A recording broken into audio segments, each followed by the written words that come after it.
soon come around, okay?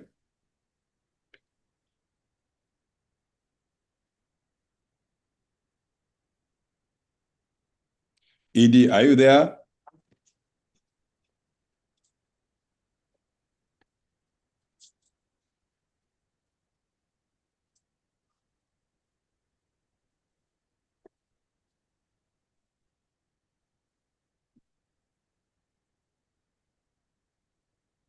Okay.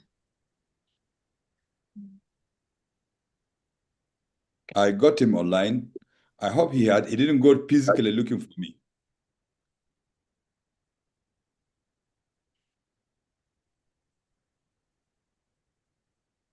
Hello. Good morning, sir. Oh, you are welcome back. The report I I don't received know what is happened, sir. I had to use one of my colleagues' computer okay. The while they report, get my own ready. okay. Welcome, Chairman. Go Welcome, ahead. everybody. My name is Kayode Bolaji, the Executive Director of Peace Building Development Consults. I'm really happy that this is the 5th edition of our PBDC Peace and Security.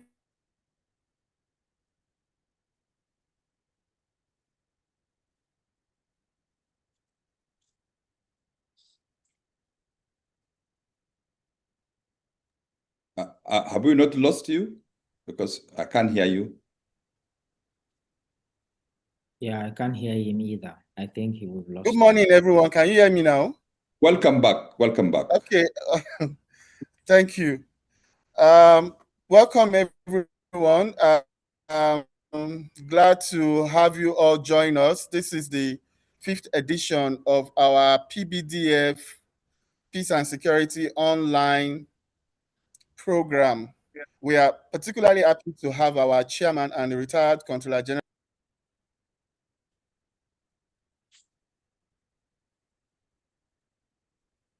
Kayode, your location is not good. We are missing you. Oh, Kayode, yes, sir. you have to check your internet so that we don't have problem of listening to you. Can you hear me now? Now clear.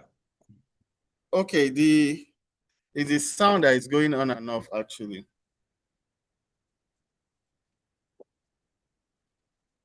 So welcome. Let me start again, and hopefully this will be the last time. Welcome, everyone. My name is Kayode Bolaji, the Executive Director of Peace Building Development Consult. We are excited to be hosting you again. This is the 5th edition of the PBDF Online Peace and Security Program. And we are particularly excited that our chairman, the chairman of Peace Building Development Consult,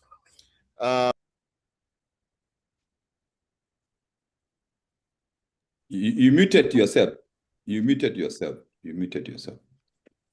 Mr. Mohammed Babandede. So, sir, let me just hand over. Yeah. I hope everybody can hear me. Yes, sir. Loud and clear. Loud and clear. Fantastic. Fantastic. I'd like to first recognize the ED of Peace Building Development Consult and Foundation, all resource persons who have joined us today, participants online, we're all online. For me, it is a great honor and privilege to moderate this 5th lecture of the Peace Building Development Foundation online peace and security lecture series. I'm glad that the foundation takes security issue as an issue. People like Mr. Kayode need to be given special award because many people are contributing their own way to development. And this particular kind of approach is helping a lot in ensuring things work. So it's a privilege for me to be invited to moderate and also be a lecturer. I don't know why he did that. That you should be a presenter and at the same time be a moderator is a very difficult job. According to discussion going on, only ladies can do that. They are multitasking. They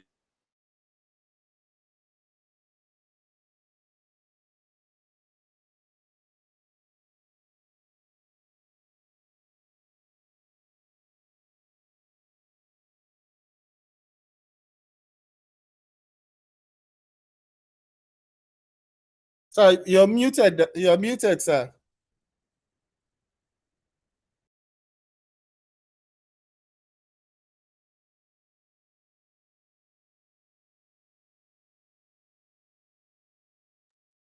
Okay. Can you hear me now? Hello? Yes, we can hear you now. Yes, we can hear you, Yeah, sir. yes, we can hear you. Thank you very much. Let me take it again. I said, after the protocol, I thank the ED of Peace Building Development Foundation for giving me the opportunity to chair, to be a moderator, and also to be a presenter. And I said it's a very difficult job to do because only ladies are capable to be multitasking, okay? You participate at the same time, also moderate. But I'll try.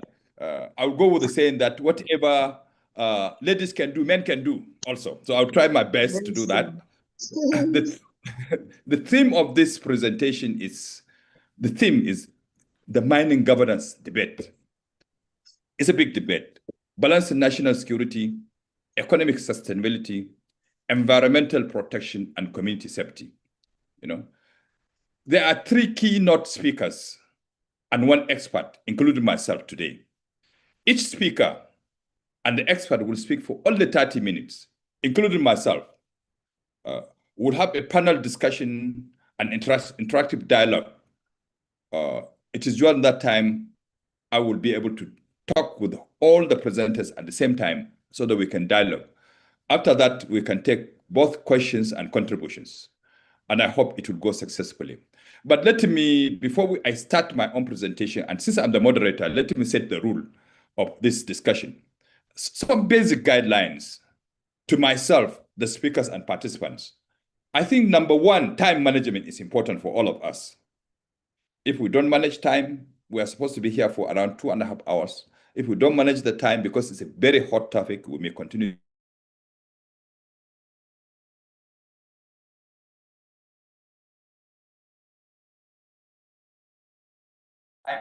We are supposed to be here for around 2.5 hours. If we don't manage the time, because it's a very hot topic, we may continue.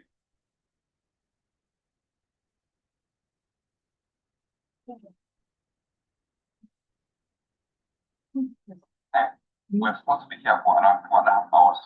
Don't manage the time because it's very hot topic.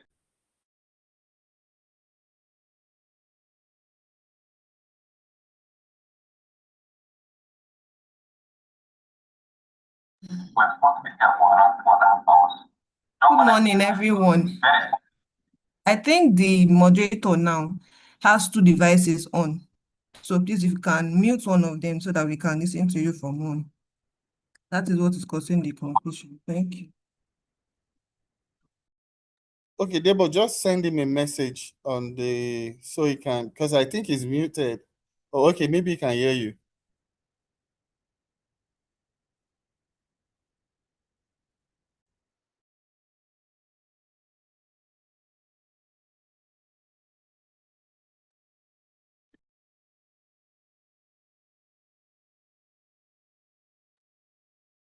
Okay.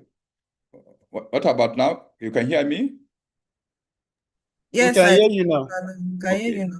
So I said there are some guidelines for this presentation, and I think we should take it serious. We should manage time very well.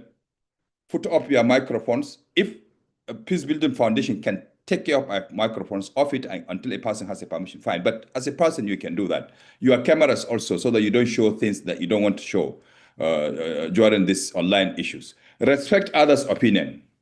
And please be precise when you want to make your presentation. As a moderator, these are my guidelines. This kind of series for security issues, I think we should focus on 4 areas as advised by Peace Building Foundation. The link between mining governance and national security, including the role of illegal mining in fueling criminal network and community instability. You know very well that there is a clear link, as we can see. But let us see evidence-based, research-based link when you are making your presentation. The economic significance of the sector is very important because it's a huge revenue loss for government, huge revenue loss for communities. Nigeria could be better if we manage our mining sector very well. Let us see this statistic, let us see this data so that we can be able to appreciate the challenges we are facing. Also, closely related to this, there's always a relation between mining and environment. You know very well, a lot of issues are happening in our communities because of mining. The Zampara lead store is a very serious issue. What is happening in Plateau is a serious issue. So there's a relation, and we should be very serious. If we destroy this environment, we don't know what will happen to our children and grandchildren in the future. It's an investment for me we need to take very seriously. Also, we need to have a strategy that will take care of the community through transparency and good governance. So as a moderator and one of the 4 keynote speakers, I will be central to steering the conversation, fostering and engaging balanced exchange of ideas, and actively connecting speakers with the participants so that you can discuss thoroughly. I look forward to recommendations that are policy and research based. Give recommendations that I know you can dream of me changing everything, but start using what we have on ground so that you can give recommendations that will work with fact-based recommendation. These recommendations must be sustainable, implementable, and one that will balance security, economy, environment, and the need of the local community, and also even genuine investors. We should just not look at ourselves, but also genuine investors if we want to be serious. So my presentation, Kayode, without getting your permission to go into it, because we have already taken a lot of time, my presentation is not going to be a big representation, but a guide, a platform for the other speakers and the expert to speak about. Distinguished ladies and gentlemen, I want to see how mining laws, mining institutions, security setups, various actors in mining, traditional rulers, community, the military, police, other law enforcement, SSS, interact with one another to affect the economy, the environment, and the security. Look, if we have many actors, for example, in Zampara, to which extent are they helping this law enforcement in terms of security, are helping to make environment better? To which extent are they helping to make sure that Nigeria benefits from this economy? This guide provides an overview of mining governance in Nigeria, its interactions with national security, and important, complex, sensitive shoulders politics engagement. Let me tell you, I had a recommendation I saw somewhere where a state governor is removing a traditional ruler because he was involved in mining. Or there is a challenge to remove a representative of a state governor who had shares of mining after he left office. When you remove somebody, he will be replaced again if you're not strategic. The old people also don't go away. When you remove somebody, he has his connection, he continues. So the conflict is widened. Actors are more involved. For me, it is not a strategy, but just a temporary recommendation. Mining governance. What do we look at in mining governance in Nigeria? I know Nigeria, we like books, we like laws. All laws we can review, we can have good law. I know the challenge of our laws are implementation. If you look at our laws, perfect good law. Even people who argue, they say, oh, presidential system is bad. I say there's nothing wrong with the book. It's fantastic. It's just the implementation. So there are enough mining laws to regulate. But if we feel there are some areas we need to implement, I think we should look at them so that we can make things better. So that in Nigeria, governance is shaped by minerals and mining acts, by regulatory bodies, industries involved, including law enforcement, so that we can have a legislation, a law that is implementable, that is good. But I assure you, the problem is not always in Nigeria. We are very good in having good laws, but we don't obey them, we don't implement them. And let us look together today, especially keynote presenters. Let us see the implication of security. I have seen direct relationship in Africa between conflict and mining in Africa. It is either the cause of or it fuel it. I looked at 10 to 15 countries in Africa where the conflict, mining, finances, and it has intensified because these countries, 10 to 15 countries, are involved in conflict. And they're either fueled by mining or they're financed by mining. I give you an example for you. Democratic Republic of Congo, Yes, the major conflict is also mining, but also the mining finances activities of insecurity in the country. Even look at places like Zampara. People are not talking about Niger. I've seen a lot of areas where bandits have sent away people from the area for them to take gold. So it is fuel. But the criminals who do this mining, sometimes they have security also. They go everywhere. If you go alone, you'll be kidnapped. But the miners will be free, including some Chinese citizens. So I want us to look at that when we are looking at the security issues. What are we to do? Are we going to regulate the law enforcement? Are we going to reduce the number? Are we going to centralize? But we need to look at this very well. And weak regulation, oversight may lead to resource conflict, environmental degradation, and displacement. Addressing these challenges requires coordinated law enforcement, intelligence sharing, and community engagement. The biggest question is which security agency should lead in this area? There are several actors providing conflicting services. Some even provide security to illegal miners. It is sad. I know this, that there are a lot of things you see even in social media. I don't want to share with you my experience in office, but the truth of the matter is that even in social media, we see law enforcement, certain law enforcement providing security backup to illegal miners. If they don't have security protection, how do they mine in a very volatile security environment? How do they extract and even add value to what they have extracted and even take it away and export it? There must be security cover up and compromise. I want us to look at the stakeholders also when we are talking. When we talk of multi-stakeholders engagement, that involves collaboration among government, mining companies, local communities, civil society, and traditional rulers. I think we need to look at this kind of interest group. All of them, they're interested for money. But if we engage the community, everybody can get a better money. I give you an example of a laborer who goes to dig gold in Zampara. If you know how much that guy gets through hard work, it is not even 1% of the total cost of what is mined. It is only one middleman guy who benefits from most of it. For could be a Chinese or a Lebanese or a Malian who gets most of this money. So, but if we involve the stakeholders, we manage them, we show them that working together will make better sense, especially the community. You will get a better development, better educational system, good roads, good infrastructure if we manage mining in a proper way, not through the illegal way. So I want us to see how do we do this? Is it just by changing traditional rulers?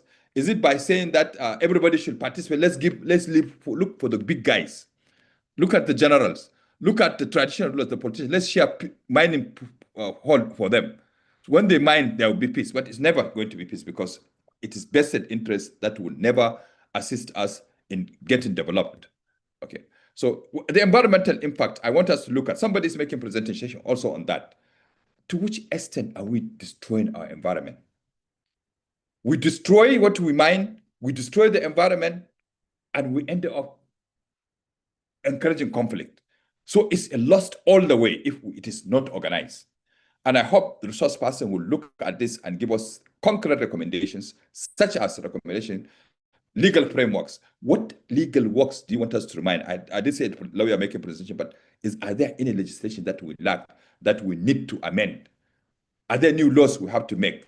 Do we need to bring new law enforcement setting in the area so that we say mining law enforcement? Or do we have to streamline the job of law enforcement? For example, to say DSS, just give us intelligence. This one, do this. Prohibit miners from having police as escort, even though Mr. President has prohibited, but it's still happening. For example, sorry to mention police, it's an error for me to be more specific, but please don't, if police officers listen, don't be angry. How do we fight corruption? Because it has all to do with the corruption. Whatever law you put on ground, that law will be compromised. I assure you, it will be compromised because some people would give bribe and things would be taken away. Sometimes even an aircraft can land and take product mining, and nobody says anything, despite the fact all the security agencies are around, but because they are compromised, things can happen. Do we streamline the role of all these law enforcement so that we can have a better way of doing it? Do we enhance cooperation between law enforcement and miners and regulators. Yes, they have to co-opt and work together. For example, in some countries, they will say, okay, officially, miners should pay certain percentage to law enforcement protection. It is official. It's not given to commissioner of police. It's not given to director. It's given to an institution where it enhances law enforcement. So you build institution, not giving individual money. Can we do something like that so that we can make mining more useful to each one of us? We promote inclusiveness stakeholders platform for dialogue and decision making. Do we have a platform where we can discuss the issues? Because if everybody is on table, everybody is interested to have good representation and to have equal benefit, there could be a better way of doing it than we think. Implement conflict prevention measures such as early warning signs so that there will be no conflict in society. Support local capacity building. Can we be able to train the local miner, so that he can have the skill, he can have the equipment, he can participate and be paid a better wage? So it's very good. Also, can we be able to bring on companies instead of small mining location to elite? We know. Can we bring big company that we can set rules, that we can control, that can be monitored so that it can mine, like Shell is taking care of oil exploration? Can we do that in mining? If we don't do that, I think crisis will come. But I'm not giving you what you should recommend, but these are areas I want you to think about. So in conclusion, for me, presenting on the mining governance and national security and conflict-sensitive engagement in Nigeria requires a balanced understanding. We need to understand that we need to have a balanced approach and solution that will take care of policy, that people and our equipment and our raw materials and resources will be secure. The community will be dynamic and developed. I think we need to adopt a system that is balanced approach, that is beneficial to Nigeria. Nigeria will be greater. Nigeria will be peaceful. Nigeria will benefit from this development, and so everybody can grow. Otherwise, the present situation we are, nobody is winning. Only criminals, middlemen, and foreign countries benefit from us. There are some countries who allow Nigerian gold to arrive in their aircraft without excuse, special seat for gold. And there are some gold miners, when they arrive in Dubai, they change market from Nigeria. But Nigeria doesn't benefit. It's only people who benefit. Let us have your thinking resource person so that we can have a balanced system that Nigeria will benefit in a peaceful environment that will ensure development. I'd like to thank you for inciting this talk. It's just for me to set the foundation. And I don't know whether Kayode is going to come up, or you should allow me to invite the next speaker immediately. Kayode, what do you feel? Thank you, Chairman. Yes, the next speaker is Dr. Uche, the former Honorable Minister, but it's in between flights. I don't know if he's available. Honorable Minister, are you around? If he's not, while we wait for him, we have Dr. Malum Fashi here, and we also have Dr. Isa available. So What about Uche? What about according Uche? to the program, we are supposed to have Dr. Uche, but in his absence, the next person is Dr. Malum Fashi. Okay, Dr. Malum Fashi is around? I saw him online. Dr. Malum Fashi. Doctor, are you there?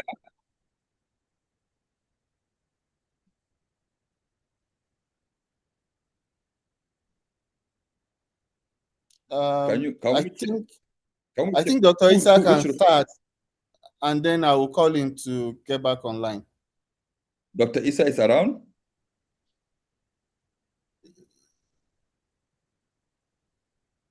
Dr. Mohammed Isa? Yes, he's around. Yes, I'm here, sir. Good morning. Okay. Dr. Mohammed Isa, you are welcome.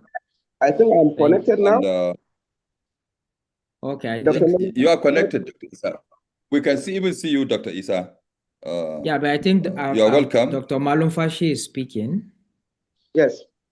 Oh, I'm able to connect. We'll allow you to start to present. Don't worry. Are you ready for us, Dr. Isa? I was thinking Dr. Malum Fashi would go first.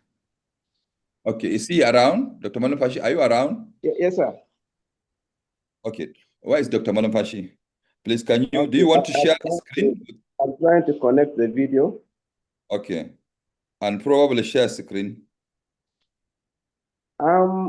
Actually, because the instance in the invitation did not spell clearly how this was going to work. Okay. I have not prepared slides that I can share. It will be allowed. So I will just. It's okay. Yes. I would suggest that next time we invite, we spell clearly how the whole thing. I was thinking I was just going to talk for 5 minutes, 10 minutes on the subject matter. But it's only when the chairman was talking that I got to understand that it's going to be a presentation of 30 minutes or so. No. So next time we'll amend it. Yes. Allow me, Dr. Malampashi, to introduce you. You know, I'm from Hadejia, so you have to obey now for me to present.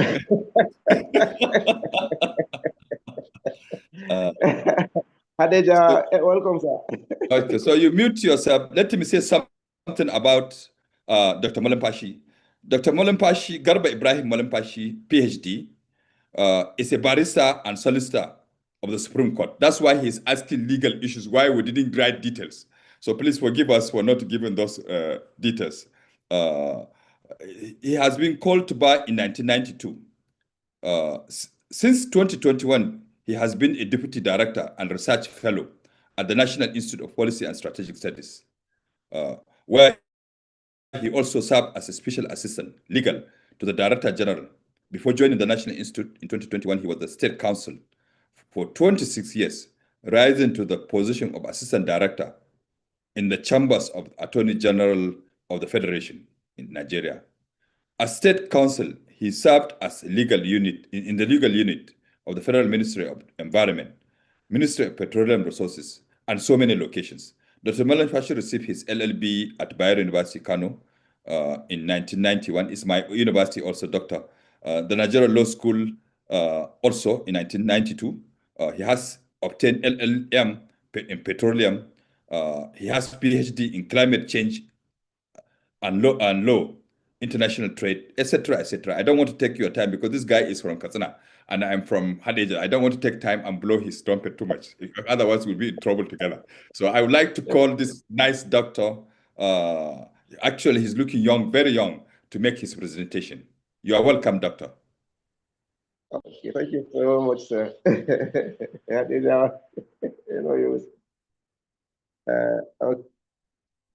Okay, it's like I'm muted? Please proceed, doctor. Proceed. I can be heard now? Very clear. We can hear you very clear. Okay. Thank you very much, Mr. Chair, Hadejia, and thank you so much, PBDC, for this honor of inviting me to participate in this very important subject of discussion. And let me quickly say that PBDC is a very good friend and partner to the National Institute for Policy and Strategic Studies, even though this invitation is not to the institute, is a personal one to me. But I cannot escape saying that I am speaking on the authority of my DJ. I had to discuss with him yesterday night, late night, that I want, because there are other activities taking place which require also my presence. So I couldn't just be away without informing him what I was doing. So the DG here, seeing PBDC, was very happy and he said, okay, go ahead and participate. So thank you so much for this honor.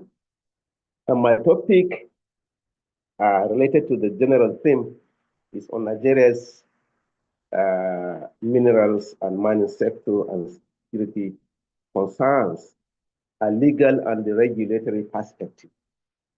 So it's going to be an overview of what the legal and the regulatory landscape is in the Nigeria's mining sector as relating to the security concerns we have been battling with. Nigeria's mining sector, minerals and mining sector is governed and regulated by the Minerals and Mining Act of 2007. And we are aware that that act of 2007 was actually was a reenactment of the 1999 act. In other words, 1999 we had a law, but it was very, very, I say, inadequate, and it had to be reviewed thoroughly to bring about the 2007 act. But when we look at it from 2007 to now, we are now 2026, almost 30 years. Even without saying anything, one will suggest that look, this law needs to be looked at more critically to see where amendments, updates could be required in view of the time taken since it was enacted in about 30 years ago. Then after the act, we also have the regulations that were issued in the year 2011. So when we look at it also critically from the 2007, when the main act was promulgated, to the time the regulations were made, 2011, that's about 4 years, and that can say something, can send a message to us, because regulations facilitate proper implementation of the main legislation. That is, since the main legislation was made, it took us 4 years to come up with the regulations, because some acts cannot be, some laws cannot be implemented properly without the regulations. So I think personally, it was a delayed activity. We should have had the regulations almost immediately after that, or even coming up altogether. That is just an observation, by the way.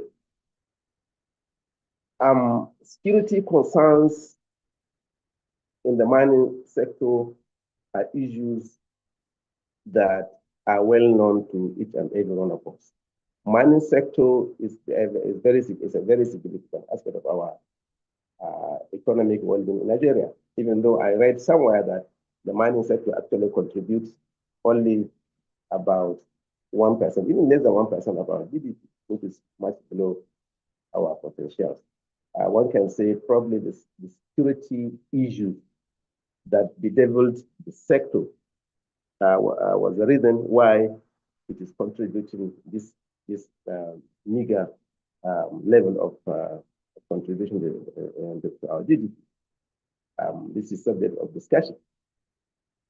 However, generally speaking, when we are looking at the security concerns, I happen to be a member of a certain committee that the presidency constituted recently, very, very recently, and the committee is still working on Nigeria's national security diagnostic. I happen to be a member of that committee, and there is this strong view held by experts invited to speak at the committee, to speak to the committee, that our major issues generally related to security are issues for which we already have solutions, only that we are not, as a country, our governance system is not adopting or is not really implementing what we already have on the ground. And this has direct relevance to the subject of security issues related to mining, minerals and mining sector. What the experts are saying is that the socio-economic issues need to be addressed. When they are addressed, then about 90 to 95% of our security issues will just go naturally. The police and other law enforcement agencies will just be addressing the remaining few criminals, rascals here and there. Otherwise, over 95% of our security issues would have been abated, if we address socio-economic issues. And these socio-economic issues have been well provided in our laws. In our laws, just like Mr. Chairman has rightly said, Nigeria never lacked good laws or policies. It is our ability to sit back and get the right people among us to implement these laws. There is this issue of looking at sections, or let me say chapters 1 and 2 of the Constitution, and more specifically chapter 2 on fundamental objectives and directive principles of state policy. The experts there are of a strong opinion that if we as a country, or the government in particular, because the responsibility of implementing the Constitution is the government, will zero down and look at the provisions of chapter 2 and implement them, it has taken care of everything: security, economy, education, and everything. But the issue is these aspirational provisions in that chapter, about I think 13 or 14 sections and under that chapter, have been relegated to the background to the extent that what the government is doing sometimes is going contrary to the provisions of that chapter.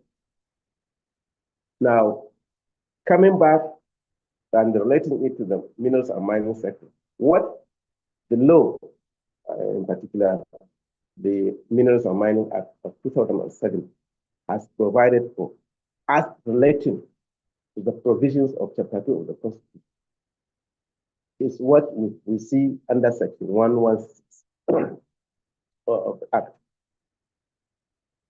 Section 116 of the Act has provided for the development and it has established a kind of obligation on holders of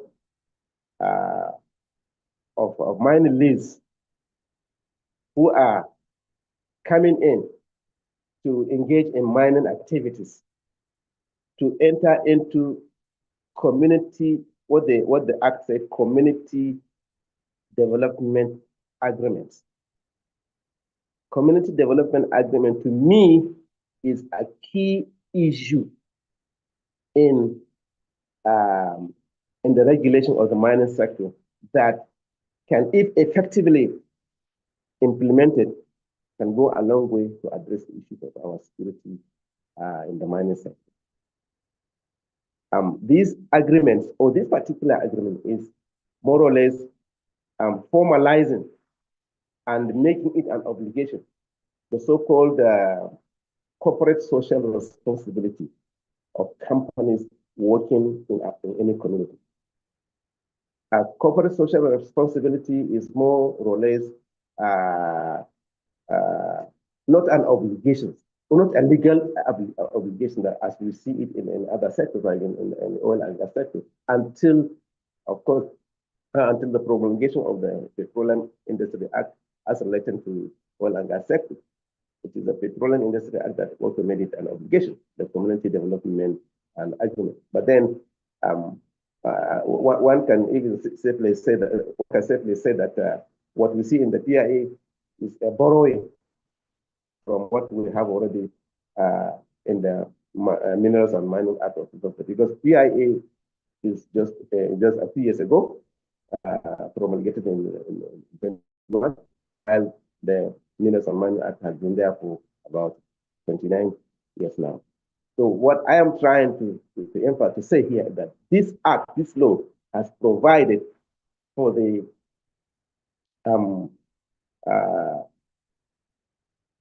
communities and the companies, or let me say companies that have been licensed to engage in any mining activities in any community, to enter into community development agreements. And the content of the agreement has been well spelled out in the sections of the law, from section 116, 117, 118. And it is essentially addressing socio-economic issues, including provision for educational needs of the particular community, um, the economic financial assistance. This time around, it's not even an assistance, it's an obligation. So if the government, and in particular the institution that regulate the mining sector, I'm talking of the ministry now, will pursue companies working that have been licensed to make it, to give effect to this agreement. I think it will go a long way to minimize the security concerns we are having. I checked quickly earlier on to say that like last year, about 74 licenses were granted, but only about 24 agreements were signed. And that's to tell us that we are having this problem, we are facing these problems of inability to comply with our own laws, which says a lot about how serious we are as a country.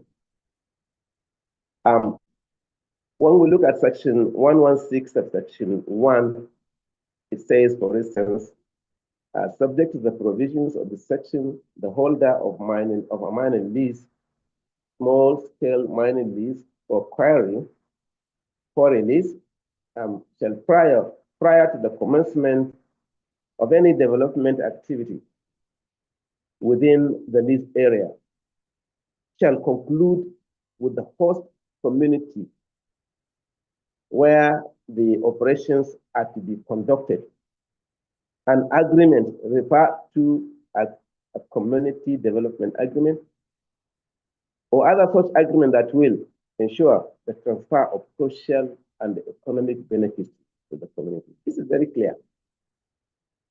And then subsection 2 says the community development agreement shall contain undertakings with respect to the social and economic contributions that the project will make to the sustainability of such community. So I think the major issue, as I highlighted, are social and economic. And this had been well provided for earlier on in the Constitution. When you look at chapter 1 and 2 of the Nigerian Constitution, that's amply provided for. In fact, when you look at section 14 in particular, it has stated clearly that the security and welfare of citizens is the core objective of governance. So if we walk the talk and implement what we have in our laws and policies, it will go a long way to prevent some of the issues we are being confronted with in our society. So in the mining sector, I think the government should focus on the community development agreements and refashion them and ensure their implementation. Of course, we cannot say this is the only cause of our security concerns, but I think, as I said earlier on, it will go a long way to addressing the many problems related to security we are facing in this country, in the mining sector. Let me quickly also look at or add that one of the necessary considerations that we will have looking at the legal landscape is the fact that the same law, the same Minerals and Mining Act has provided for a mechanism of coordination between mining industry, the mining sector, and the environment. A section of the law has provided that part of the content of the community development agreements has to do with the environmental impact assessment regulation that we have under the EIA law. That is to say, before, as provided under the EIA law, before any license holder embarks upon any activity in the licensed area, that company must have complied with the EIA laws, and that has to be. I think that has provided for a mechanism for coordination. In other words, the EIA, which is being implemented by NESREA under the Ministry of Environment, has been brought in so that the two agencies, the Ministry of Minerals Development, Soil Minerals Development, and Ministry of Environment, and in particular the NESREA, the National Environmental Enforcement Agency, will be working together without overlap. As I said, if we implement our laws, it will make it, we will be able to address our concerns, even the issue of coordination and the interagency collaboration. Some of these issues have been in our laws, but it is the implementation that has been a problem. I mentioned earlier on that the regulations were issued in 2011, about 4 years after the main act was promulgated. And the regulation contains detailed provisions and procedures to implement the act in the areas of licensing procedure, environmental compliance, and safety standards. The institutions working to enforce the law, the ministry, and of course, when we speak of the security aspect of it, we have the Nigerian police, and then we have these minerals marshal, the new. I don't remember what they are called. These marshals, I think mining marshals. Yeah, mining marshals. Yeah, mining marshals that complement the activities of Nigerian police and even the Nigerian army. Then we also have the NSCDC that also engage in handling the security aspects in the mining sector. Okay, these are the mining marshals. Yes, mining marshals, and the Nigerian Security and Civil Defense Corps. So these are the institutions that should be working together to ensure that the regulations, the laws and the regulations are complied with. So based on what we have said earlier on, I think some policy recommendations that that may come into one's mind is one, the need to review the act because it is about 30 years now. When we look at the history of the act itself, it replaced an earlier act which was just 6 years when this current act, when the need for this current act was seen and it came on board. And this current act is about 30 years now. There should be the need for a thorough review of this act to see the extent to which it tallies with the realities of the current time. And of course, in the areas of offenses and penalties, to see what needs to be updated. And indeed, to see why, in particular, the licensees are not coming forward to sign these agreements, which, if properly monitored and signed, will go a long way to address some of the socio-economic issues that will, in turn, address our security concerns. And generally speaking, when we look at mining sector, we have the formal mining, we have artisanal mining. there would be the need as a policy recommendation to integrate artisanal miners into formal cooperatives so that it improves the manner by which they are regulated, and to also reduce the incidences of illegal mining, which in turn will increase the revenue. There is this also idea or suggestion that we need to take the benefit of geospatial monitoring and satellite surveillance technology to improve our oversight in mining activities. So, Mr. Chairman, as I said, this presentation is not well coordinated, and actually the information that it was going to take place just came to me yesterday. So this is the bit I am able to package. Let me read my conclusion.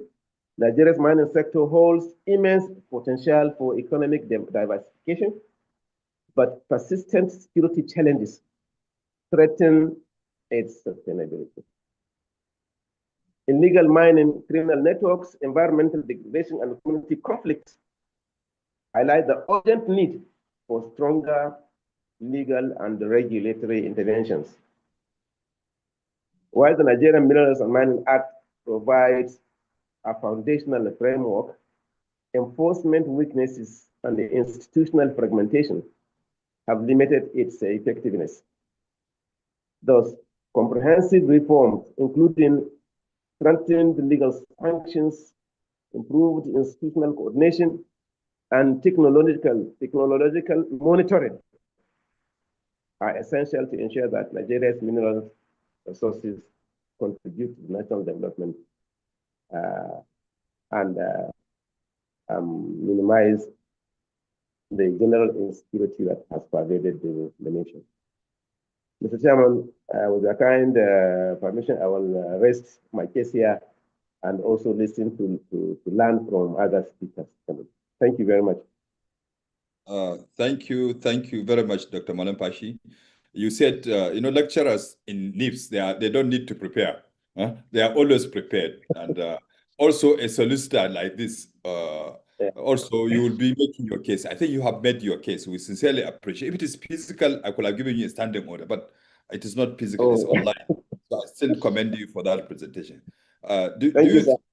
Yes, let's take, gentlemen, let us take comment. Let me change the program so that I can be able to have a discussion one-to-one with the resource person and also with the presenters. Let me allow those online to make comment or to ask questions before I have a dialogue with him, also in your presence. Let me take this, I always adjust so that we can be able to be more strategic. So if you want to ask a question, use this icon and raise your hand. I'll give you permission. Then you unmute yourself and speak. But also follow the rules of short presentation or short questions. The floor is open to all those online, please. I didn't see any hand, because it's only when you finish talking I can engage him as a dialogue with a moderator and the resource person. Can I have any comment? Kai, are there any questions? Phillips, okay, any question? Dr. Halidu, Blessing, Abdul Karim, Dr. Tanko is here. I can see. Any comment? Okay, I've seen a movement, but I don't know who that one. But I didn't see your hand. Okay, you can unmute yourself, the person who wants to ask question. Any question? Okay. If there is, okay, yes. Which hand? Please unmute yourself. I didn't see that. I just saw small hand. Unmute yourself and talk. Go ahead. Apostle, go ahead. I mute myself.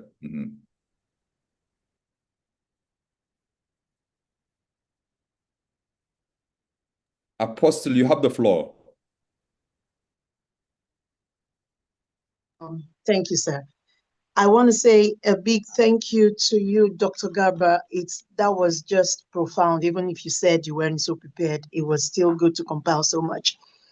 I want to ask, when you started talking about the stakeholders coming together, all the stakeholders, talking of the community, the kings, and the governmental agencies that are into it.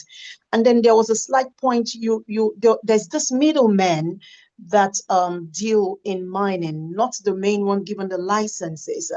Do they have any part to play, or they are just directly dealing with the mining companies, or is there any law into that? Thank you. You are free to answer, Dr. Malumfashi. If I didn't, Oh. go ahead. Yes, thank you very much, Apostle Anna, and thank you so much for your commendation of my quick presentation. Yeah, Mr. Chairman, it was you in your introduction. You mentioned these middlemen that reap the fruits of the hard labors of individuals engaged in mining, who suffer the worst labor conditions to bring out the minerals, only for the middlemen to buy it at the token and then transmit it.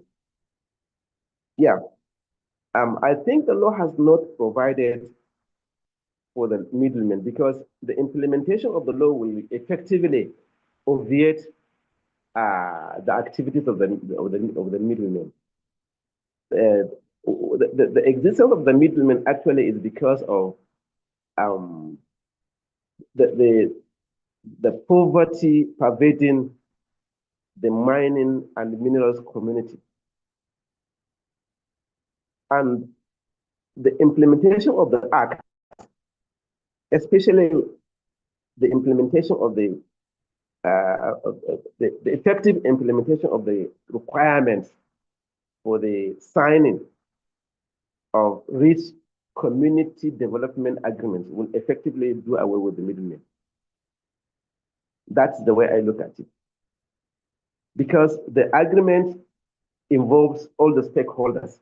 It is the communities, the members of the community at different strata of the community that will come together to say, these are our needs. These are our needs. And the companies have the technology, the machinery to extract the minerals using the local community as their workforce. So you can see the difficulty in the appearance of any middleman from anywhere, because the formal agreement has taken care of the community needs and has employed the locals. So I don't know whether Anna is looking at it the way I'm looking at it.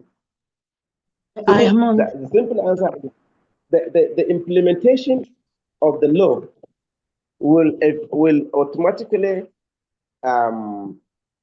take care of the so-called middlemen. They will just vanish, because there will be no environment for them to appear to do anything, because they are blocked. The law has blocked their activities, at least to the highest minimum level. Yeah. Okay. Before they appear, it will. Yeah, that's the way I look at it. Otherwise, other members of the panel may want to say one or two things. Probably those of them that have real practical experience on the ground. And Mr. Chairman, let me also quickly say an important point that I didn't mention earlier on is that the government actually seems to be serious about the minerals and mining sector. The only thing one will wonder where the problem is. I recall in April 2024, there was a national stakeholders roundtable on sustainable development of the mining industry in Nigeria. That was held at Abuja that year. And the minister was there. I was there, actually. I was part of the rapporteurs that reported that event. The state governors of Kaduna and Nasarawa State and Nasarawa were there. And there was these statements of resolve to address these issues, including security in the mining sector. And then at the end of it, we had like 10 pages declaration. So, but the far this declaration has been implemented is what one will not know for now. Maybe a research or I will have to talk to my DG to follow up on that declaration with those state governors, with the ministry, and the minister to see the match that has been implemented so far as a result of that roundtable.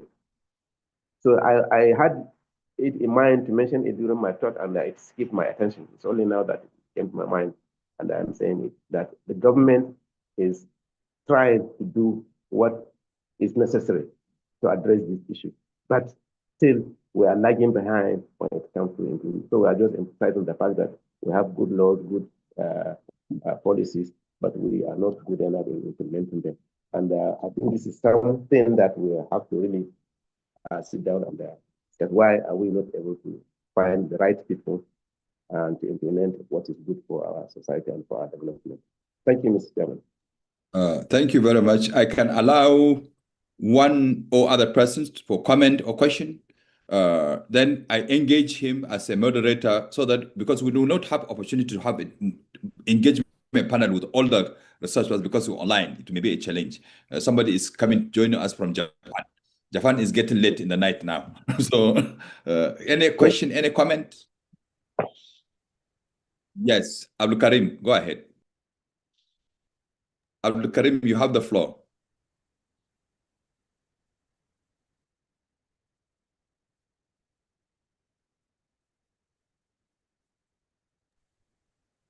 Abdul Karim, unmute yourself and speak. You have the floor.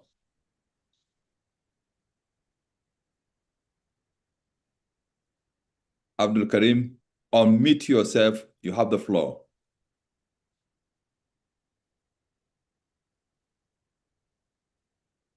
Hello? Oh, is that a mistake? It was not a question because I saw your hand. Okay, let's assume it was an error that he put on his hand. Okay, before I invite, okay, ACG Sunday, James, ACG, go ahead, James. You have the floor. Morning, sir. Hello, sir. Morning, James. I have accepted the salute. Yes, sir. Thank you, James. Sir, with respect to the topic on mining, I think I was privileged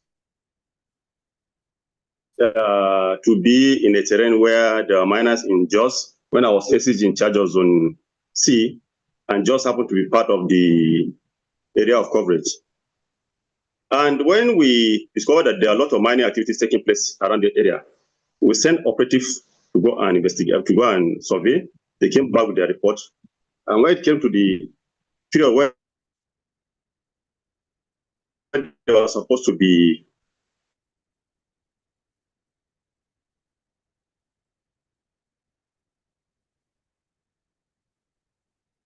James, I think I'm not the only person missing you. Your voice is diminishing. So please check your network position. ACG, are you there? No, I think he's there, but we can't hear him. Can you hear me now? Yes. Who is the next one? Abdul Karim? Abdul Karim, just Yes, hold on. yes. Okay. Hold on a minute. There's somebody on the floor. James, okay, we are waiting to hear from you. James, okay. I think, James, I will meet you so that I can take the next person, Abdul Karim. Abdul Karim, go ahead and speak. Thank you very much. distinguished participants, I would like to say that this is a very insightful meeting, and I am very happy to observe that based on Malum Pashi's presentation, there is one key element that I think is grossly missing in the process of how we can be able to tackle the issues that have been raised in relation to mining in the country. That is the issue of strategic communication. We have identified that there are stakeholders in this subsector, but I want to know, is there any strategic communication strategy that is driving this process? I have seen this gap very largely, because if there is emphasis from legal standpoint for any licensee to coordinate with the local community and ensure that they have an agreement that will manifest into having a win-win situation in the sector operations is missing. And it cannot be gotten without an effective strategic communication that will, one, sensitize every stakeholder to appreciate and know the role he or she is supposed to play in the process. And then secondly, to ensure that the driving force of the process comes out of understanding. And you cannot foster understanding without communication. So I will want to suggest, since Malum Pashi is in the committee that is working towards this, they must ensure that they induce strategic communication in this process. Because all these donor agencies that are succeeding in the country to sensitize people about what they are doing here is being driven by strategic communication. And we cannot afford in this modern day and time to say that we are driving something that will be beneficial to a community, but without carrying them effectively along. Thank you very much. Thank you. Doctor, you would like to respond to that as final response before I comment and invite our man from Japan? Yes, Mr. Chairman. Al-Karim, that was the name, Ko? Yes. Al-Karim, that's excellent, actually. Strategic communication is one of the fundamental features in policy making and policy implementation. Strategic communication is very, very strategic as even the name or the phrase. No policy can be effectively implemented without properly and strategically communicated. And what it simply means is that all relevant stakeholders, especially the beneficiaries of a particular policy, must be effectively and purposefully communicated. Indeed, communication here includes engaging them into the policy making and the policy implementation process. So in this regard, the law, the Act has given a framework, and it even went ahead to highlight specifically the content of the agreement. But then the regulations have brought about further details as to the content and who should be engaged. And I want to believe that they have even a pro forma agreement that includes everything, so that not only that the stakeholders are engaged, are involved, but what are the nitty-gritty of what these agreements should contain. So I want to believe that that has been taken care of, but the extent to which we are actually complying with the law and the regulations is where the question, when one needs to really go down to the communities and see how far the policy and the arrangements are being properly communicated, and how far they are being carried along in the entire process. Otherwise, it will just be a matter of the ministry and the companies, and that's all. Completing, engaging and completing everything, and just the communities being handed over a copy after it has been concluded elsewhere. In such a situation, there was no strategic communication. Thank you very much. So it's a key issue. Thank you very much. Doctor, where you are hearing that from Abdul Karim is a communication expert, so he's just putting his communication. Yes. And I have a challenge with the time. Yes, I have a challenge with the time, but I've seen Dr. Tanko. The last comment, then I will go to the next resource person. Dr. Tanko, you have few seconds. Okay, thank you very much, sir. My intervention is just two suggestions. Good morning, Dr. Malim Fashi. Good morning, sir. Yeah. I will. We always in relation to issues of implementation. Most of the time, whatever we do ends up in advocacy.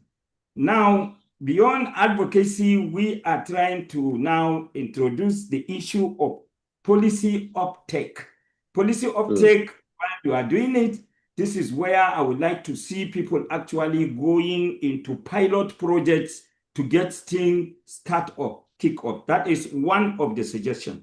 The other side of the suggestion, a reconceptualization of security, national security, away from the idea of national security architecture, which is just some kind of a given design hook up to get one thing or the other. From national security architecture to national security ecosystem. We are talking about national security today. We are also talking about the environment. And I'm sure experts like Dr. Malifashi, Garba, they will understand how this concept, reconceptualization to an ecosystem approach would help us a great deal. Thank you very much. And before I terminate, I'm a product of a mining industry. I was born and brought up on the Plateau mines. My first publication, 1980, was on mining industry. We have a lot to do. There is going to be something new, not the old one that we know. Thank you very much, sir. Thank you, Dr. Tanko, for that comment. I think with this, we have come to the end to the presentation made by Dr. Malempashi. But since we are not going to have a dialogue, I must tell you that Dr. Malempashi has raised fundamental issues. Also, discussants have added value to his presentation, which means we must review the legislation because it's old. It's old. This is clear. So I hope ED will be able to consider this as an issue to share with the relevant agencies. We need to review to make it up to date. And together with the law and the regulation, we need to update it for a modern time. And when we are doing it, we must ensure that some other issues are added. Social economic responsibility to the communities that are involved in mining. Not an option, but as a must, with guideline, as a must. Because that has to be added as a full responsibility. And this cannot be done under this present chaos, where you give small people to mine. It's only corporate government, corporate big companies that can handle this. We need to start looking at that. We need to have a good communication skill. And also ensure that when we are looking at security issues, we should not just look at security to hit people. No, security that will provide development to the people. I think there are key issues, but also we must ensure that a pilot projects are funded by government. You can't make a policy, you can't make a regulation without a pilot project that can be tested. If you do that, the other communities will follow up. Thank you so much, Dr. Malemfashi, for that presentation. And I'm glad to tell you that there is a presentation that has been shared. I don't know that Dr. Kayode has shared it, but it will be shared by our former Minister of Mines, Dr. Uche Oga. That has been shared. But now it will be my pleasure to invite somebody from far away from Japan. He's one of us, but he has gone to the end of the world, to Japan. Dr. Mohammed Isa, I hope he's there before I introduce him. Good, he's there. I'm here, sir. Thank you so much. Dr. Muhammad Isa is a postdoctoral research fellow, Institute for Resource Initiative. If I have pronounced your place bad, please remind me. But I hear them pronounce it Tohoku University. Well, I have Japan. But if I've done it, it's okay. Tohoku University, yes. Yes, thank you so much, Doctor, for that. And also, he has a BSc in Chemistry, Ahmadu Bello University Zaria, MSc Petroleum and Environment Technology, Coventry University, UK, PhD Environmental Studies, Graduate School of Environmental Studies at that university. at Tohoku University, Japan. Dr. Issa, you are invited, you are welcome, and thank you for taking time. I know the time in Japan is far ahead, but we'd like to thank you for joining us. Thank you. Please, the floor is yours, Doctor. Thank you, sir, for the kind introduction. Good morning, good afternoon, good evening, depending on what part of the world you are joining us today. It is my pleasure to, sort of like give a brief overview of Nigeria mining sector with a special focus on issues related to the environment, occupational, as well as public health risks. I would like to thank the organizers of this webinar for the kind invitation, particularly to Kayode and also to the moderator for putting such a nice, important webinar. And so just to start, I would like to I know the other two speakers have done a great deal of job to sort of like, prep us for what we are discussing about. But I just want to start by giving us some sort of like context. And so we know that about so many countries have committed to what is it called, climate agreements as encapsulated in the Paris Agreement. And so they have committed to reducing their GHG emission, which means that there has to be a huge deployment of renewable energy technologies. And for us to be able to have these renewable energy technologies, we are going to need a huge amount of materials. Some of them are called critical minerals, some of them are called green transition minerals. So whether it is in your batteries, your wind turbines, electric vehicles, or your electrical network, your solar PV, whatever it is, we are going to need this material. And so the thing is that this global transition will be the ones that will power our AI and data center. It will power our wind turbines. It will power green hydrogen, our energy storage system, robotics, and all of that. And Nigeria, as a nation, is an important producer of different kinds of these minerals. Currently, we produce so many of them, but I've listed just a few. We produce lithium, we produce coltan, which is short for columbite and tantalite. We produce a large amount of lead and zinc. We also produce gold in places like Zamfara, Nasarawa, Niger, Kwara, and also Osun State. We produce barite in places like Ebonyi and also Nasarawa State. We produce brine as well as iron ore, which can be found in different parts of the country. We produce gypsum, we produce marble, we produce cassiterite, we produce zirconium. The list is not sort of like exhaustive. And so we have been a major producer of these materials from a very long period of time. Maybe the CG will remember those days of tin mining in Plateau State and also in Enugu State. I wasn't born at that time. I only read it as a researcher. And so Nigeria has been a very important producer of these mineral resources, both locally and also to the international market. And so the big question would be that what is the nature of mining in Nigeria as at today? Currently, there are about predominantly two systems of mining. We have large-scale mining, which is usually done by large-scale mining companies with huge machines, huge investment and capital. And, they operate in different parts of the country. We also have artisanal and small-scale mining, ASM, as you may want to call them.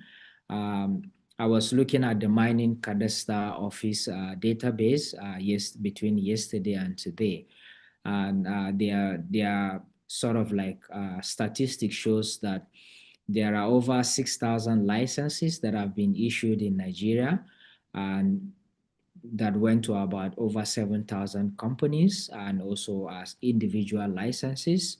But before I proceed, I would like to make a very important distinction here. And the distinction is important because these words are often used interchangeably. So in artisanal and small-scale mining, usually people use them interchangeably. But as a researcher, I think it's important we know the difference. We have artisanal and artisanal mining is different from small scale mining. In the real sense of it, artisanal mining is just local people without a license. They just use shovels, pickaxes, diggers, and they just do their work rudimentary. But small scale mining has some level of mechanization. They use some equipment to carry out their mining activities. So there's a difference between artisanal mining and small scale mining. However, in our current legislation as a nation, artisanal and small scale mining are lumped up together. And so there is no distinction between the two of them. So I think this is one issue that we also need to be able to resolve going forward as part of changing policies. And then in terms of the large scale mining, currently, if you look at the MCO database and also the Nigeria Extractive Industry Transparency Initiative annual audit report, large scale mining companies make up about 4% of the entire mining landscape in Nigeria. That is quite small. And in total, there are about 109 companies which are into large-scale mining. However, if we compare that to artisanal and small-scale mining, we will see that over 70% of the Nigerian mining landscape is controlled by artisanal and small-scale miners. And when I looked further at the Mining Cadastre Office database, about the total licenses that have been issued so far, which are about 6,376, 24% of the issued license and lease is to the artisanal and small-scale mining sector. So it means that this sector is very important and has been playing a very key important role in the Nigerian mining sector. And when I check NITI, we see that there are currently around 393 artisanal and small-scale mining cooperatives that are made up of about 4,663 individuals. And I personally believe that this number is grossly inadequate because for now, I can tell you that in Nasarawa State alone, where I've done extensive research on artisanal and small-scale mining, there are over 10,000 artisanal and small-scale miners alone. And so this is another gap that the government needs to bridge, trying to sort of like formalize the artisanal and small-scale mining sector because it is a key revenue source that currently the government is not taking advantage of. So the artisanal and small-scale mining sector is an integral part of Nigeria upstream mining value chain. However, the sector poses serious environmental, occupational, and public health risks. Like I said, the large-scale mining sector is about 4%, but because our mining landscape is currently controlled to a large extent by the ESM players, most of my presentation is going to focus on these guys so that we'll be able to unpack what are the environmental, the occupational, and the social, health risks that come with some of these mining activities. And some of these issues that I'm going to bring to fore or for you to discuss with you today is based on my research, both desk-based and also fieldwork experience that I have done in the last 5 to 6 years as a researcher here at Tohoku University in Japan and also while working in the Nigerian mining sector. And so I begin by looking at the environmental issue. One of the key problems with artisanal and also large-scale mining is deforestation and land degradation. If you see some of the pictures I have shared here, you would see that, just a minute, let me get the pointer. Where is it? I can't find it, but what I'm trying to say is that the first picture you're seeing is an artisanal and small scale mining site where people have been mining, and they are mining right in the middle of a small stream that has dried up because of the dry season. And so you can see the palm tree is almost gone. And then you also see that the water system is very polluted. The color has changed. You can see mine tailings. The other picture is from a large scale lithium mine site in Nasarawa State. And then you see that the bigger picture is it's a coltan, columbite and tantalite tailing dams that is operated by a large-scale mining company. They just use the water, they wash the ore, and then they just dump it in the dam without treating it, and then they gradually release the water. It flows downstream and affects the ecosystem, and with huge environmental consequences. So you have also a problem of water pollution and contamination with heavy metals, with mercury, with cyanide. Most of the mining that takes place in Niger State, in Zamfara, in Nasarawa for gold, they use mercury to sort of like get the gold, and they also use cyanide. And you know that this mining activities also has heavy metals, which has huge health implication, particularly for small children who are just growing up.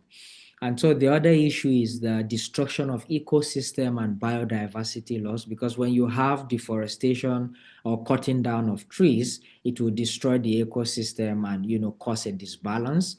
We all know that trees are good absorber of carbon dioxide, which is one of the important greenhouse gases that is driving global warming and climate change in our world. So when you cut down trees, some of the animals are displaced, some of them die, and the entire ecosystem is affected. Another environmental issue with mining activity in Nigeria is the fact that these mining activities generate huge amount of hazardous waste and tailings. And some of these artisanal miners, they don't have the knowledge on how to properly manage, store, or keep waste, So they just dump them. They dump the tailings in the environment. Whatever happens, they don't care, but it is important I point out that companies, according to our laws in Nigeria, both the Nigerian Minerals and Mining Act of 2007, as well as the EIA Act of 1992, it states clearly that companies are mandated to make environmental payment for reclamation. They are supposed to, plant trees and, carry out rehabilitation, or, as it were, clean up their mess. However, we see that there is a huge problem with implementation.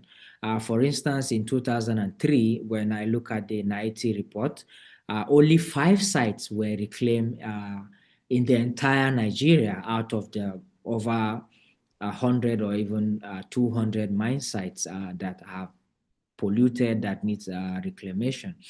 For the artisanal and small-scale mining sector, there is no such law for reclamation. This is a challenge, and it's a gap that needs to be addressed by the government of Nigeria and also other key players. I would like to proceed by, sorry, why is this not moving?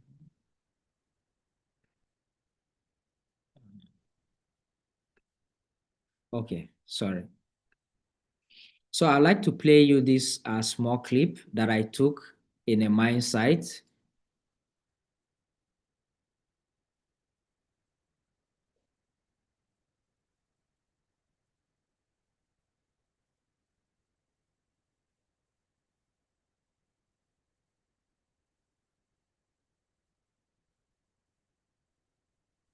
Doctor, you can enlarge your screen instead of leaving, make it bigger. Okay, my screen is not big enough. Hello, sir. Can you hear me? Yes, yes, I can hear. It's not big enough. Take slide by slide so that we see slides bigger. Yeah, I'm taking it one slide at a time. But it is showing us, depending on the computer user, here it is showing us all your slides down and the other small slide in the middle. This kind of video will be best seen if it is on a bigger screen. I don't know how to make it, but no problem. Is it bigger now? Fantastic, wonderful, wunderbar. Okay.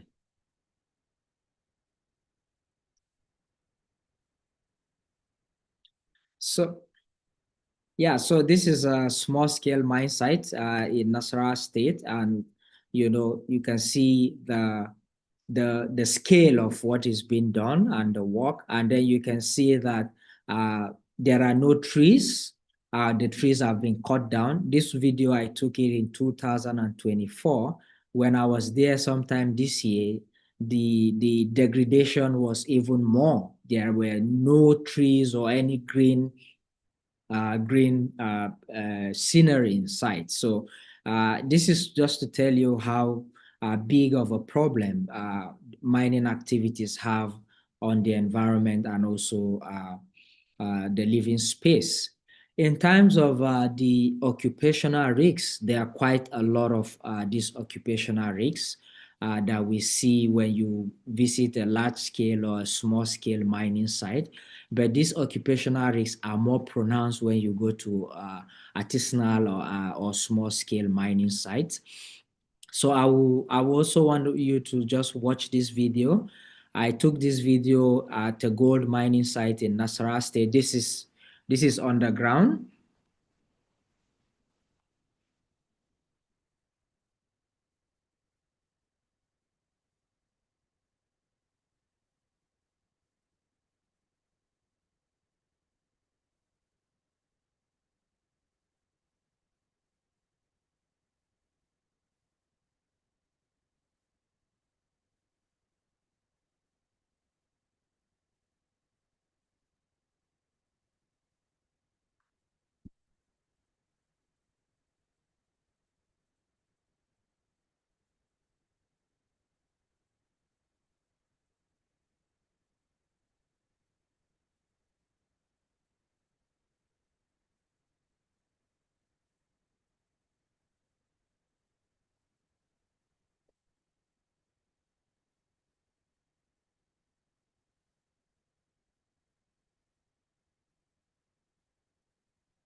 So this is deep, deep, deep down, doctor?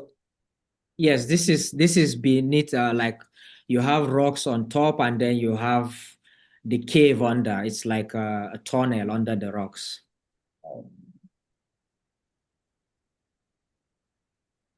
All this long on has been built by not a big company, but by the small artisans.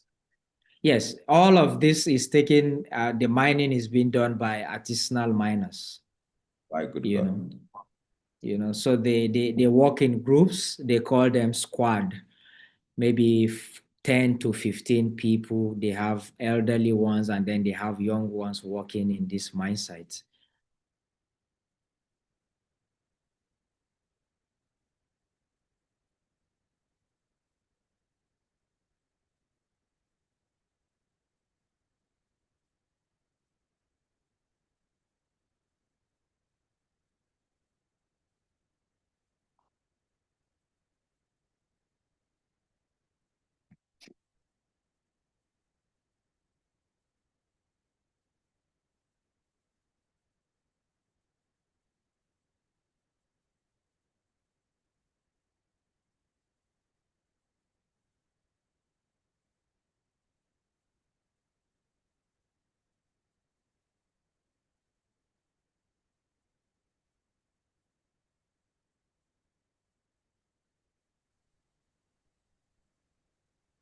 And no law. You didn't find any law enforcement or regulator there.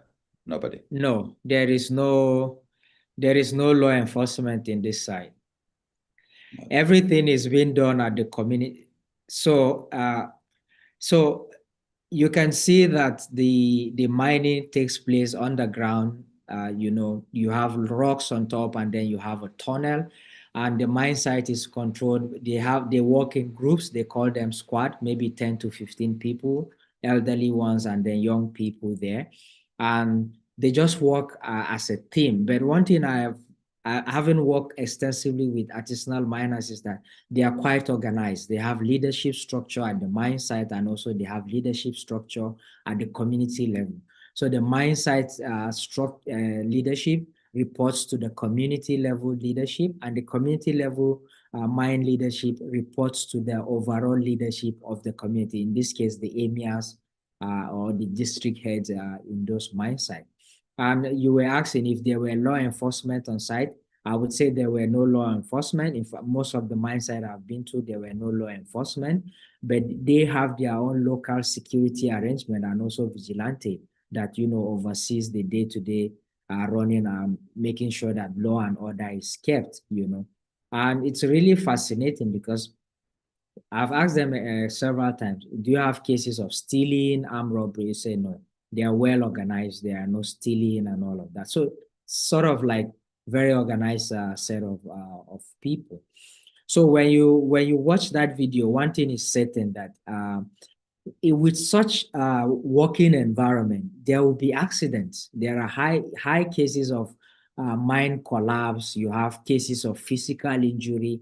And when I was in that tunnel, I was, it was difficult to breathe because there is no enough circulation of oxygen. So there are cases of asphyxiation due to low oxygen level concentration in those mine sites. So these are some of the risks that happen, I was in a mine site recently, I think 2 months ago, and there was a mine collapse. Luckily, nobody died, but of course, some people were trapped and then they were later rescued. They also have issue with physical injuries, maybe using pickaxes, diggers, pans and all of that. They get injured. So these are some of the risks that happen. And generally speaking, on average, the use of personal protective equipment, particularly in artisanal mine sites, is quite low. I've also had the opportunity to visit some of the large-scale mine sites, and I also noticed that the workers are not comfortable with wearing this personal protective equipment. And I've engaged them a couple of times. Why don't you like wearing this PPE? For them, it's like it impedes or stops them from working efficiently. So that's why they don't like to use it so much.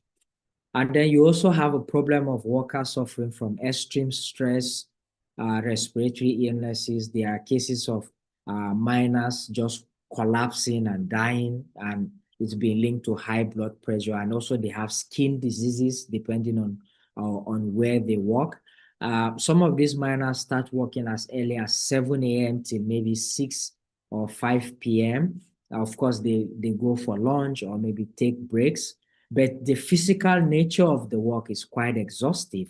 And like I said, they don't wear personal protective equipment. If you are working like in a lithium mine site or in a tin mine site or in a mine site where there's a huge generation of dust or waste, it causes respiratory illnesses and, all of that, especially when you inhale dust, causes silicosis and other forms of illnesses.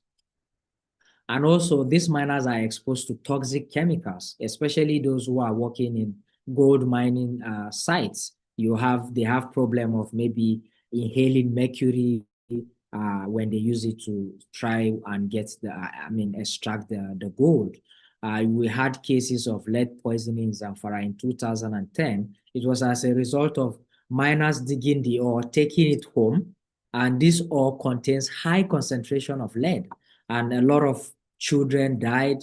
The whole site was contaminated. Whole community, Bagega, was affected, and so they had to do remediation and reclamation.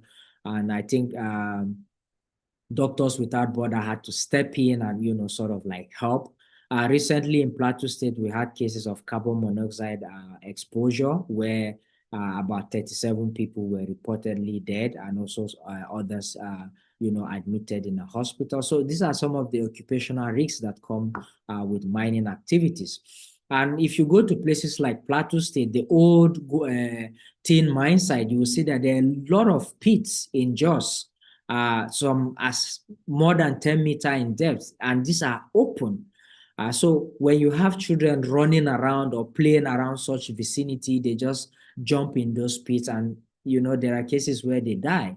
In one of the community I did field work recently, they have open pits behind houses, and there last year alone, I think about 10 children died because kids were just playing and running around. Maybe they were playing hide and seek, so they just go behind the house. They end up in the mine ponds, and they die. So these are some of the occupational risks that come with these mining activities. And then there are also public health risks. When you go to a typical ASM mine site, there are no wash facilities. There is no toilet, there is no bathroom, there is nothing. So they practice open defecation, which is a leading cause of tuberculosis and other diseases. They also come out of the mine pits, no PPE, nothing. They don't wash their hand. They just start eating or start drinking something, So this is a very huge risk for the health. And so when they have this maybe tuberculosis or other sort of communicable disease, it's quite easy to spread within those mine sites. And so this is a big challenge in ASM mine sites and also communities. There are also issues around social vices like prostitution, alcoholism, and also frequent brawls. With rising cases of prostitution, you have unprotected sex, so you have HIV transmission. There was a recent study that showed that tuberculosis is the leading cause of death of mine workers in South Africa due to inhaling dangerous chemicals and working in unhealthy work environment. And so there are also cases of some of this mining of certain minerals contains naturally occurring radioactive materials and also heavy metals such as uranium, thorium, lead, arsenic, and a host of other dangerous chemical substances and radioactive materials that are not good for their health and also for the health of the communities. So these are some of the issues that come with mining. And when these things happen, it spreads like wildfire because our health system, particularly in remote areas where you find most of these ASM sites, there are no very good healthcare facilities. The highest you can see is maybe a primary healthcare center. I did some field work in a mine district that comprises of 4 communities. It may interest you to know that in those 4 communities, there's only one primary healthcare center. And the primary healthcare center is grossly understaffed. There are no good, adequate drugs. They don't have a doctor on site. So most cases that they get, they refer to the nearest city, which takes about 1 hour to get to a general hospital. So if you have serious cases, then the patient may end up dying even before finding help. And so another issue that is often not spoken about are the social risks and impact that come with mining. And my recent fieldwork exposes some of this issue. There is a general erosion of social value and moral fabric in the mine communities. You have issues of alcoholism, you have issues of prostitution, you have issues of people coming out of the community and bringing in practices or a lifestyle that does not augur well for the community. So these are social issues that comes with mining. And then there are issues of drug use and abuse. Most of the mine sites that I have been to, you see people selling codeine, rochi, marijuana, and other form of hard drugs very openly. There is no law enforcement on site. There is nothing. And my conversation with them and what I later found out was that some of this drug use, these guys don't use it because they want to abuse drug. If you go to those sites and you see some of the tunnels and holes that this guy deep and how deep it is, what some of them told me is that we don't take these drugs because we want to get high. We take these drugs so that it takes away the fear from our eyes so that we'll be able to enter those tunnels and dig for ore and, make money. Of course, there are those who take it to abuse it.